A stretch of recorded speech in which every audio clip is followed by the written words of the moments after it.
Tyson Fury doesn't sound really confident ahead of the Wilder Fury 2 fight. My heart says win or nothing. I don't do second place. So if I get carried out that ring, fair play. Because I'll know I've done my best to knock him out. Do you think, just to finish, in the period of time that you want to fight for the rest of your career, do you think we'll see an undisputed heavyweight champion? Undisputed heavyweight champion means all. Don't mean nothing.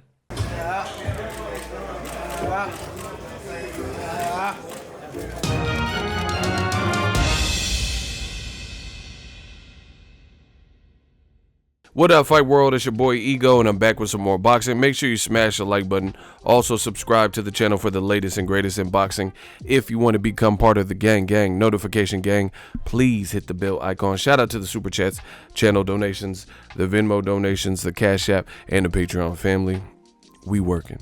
Sign up for ESPN Plus below using my link. It definitely helps the channel.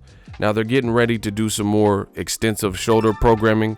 I got the email from Top Rank. I got an email from Fox this morning, and they're doing another press conference. They have an hour-long special about Wilder Fury. So good stuff, and hopefully we get more of this. I'm all for boxing and the growth of it and everything like that. Now, you guys heard the clip at the beginning, and in the beginning of it, Tyson Fury, he made a startling admission.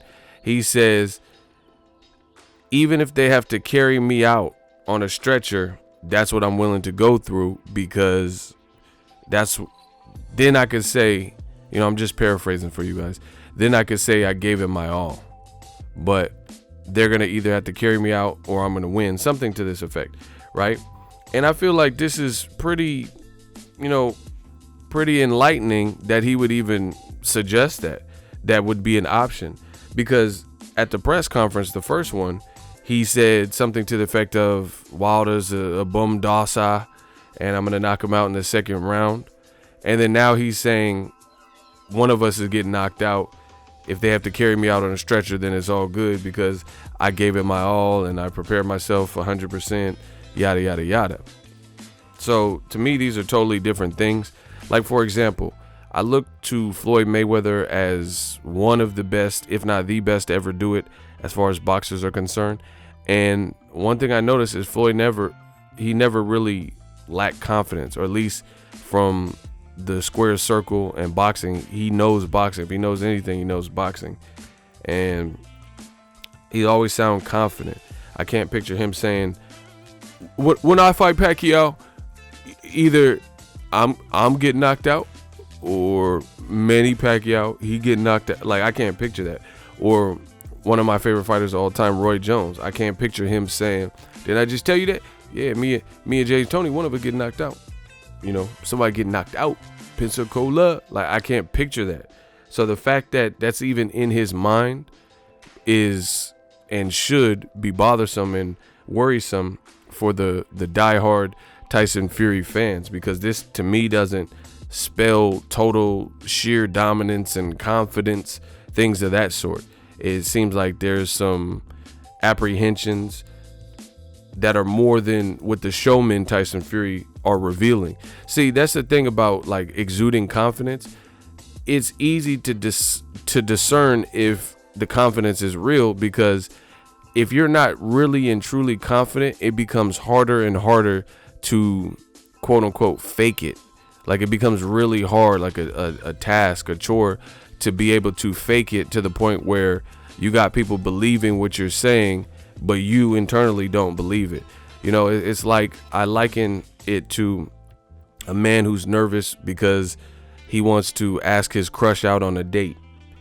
A man who wants to ask his crush out on a date, he's going to have some jitters and nerves if that's it. If you don't know your way around women, you don't know how to behave, and you don't want to ruin it. You don't want to mess up. You don't want to say the wrong things. Nobody likes rejection. You don't want to get rejected. These types of things.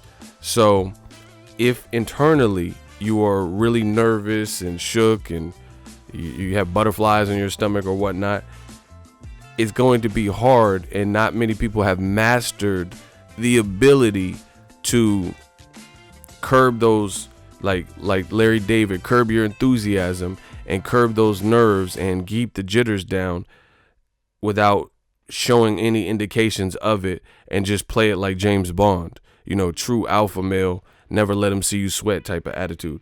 That becomes very hard to do. You know, your hands are sweaty, your hands are shaking, you're saying the wrong things, you're stuttering, you're not making direct eye contact. It's hard to have all those things in unison and all those things in check if you don't really believe it. Now, the guy who's a player, you know, Mike Lowry, cuz I'm Mike Lowry, you know, somebody like that, then it's something different because he knows how to express himself, how to pull women. He's been with women, and he exudes that confidence. So it's a big difference.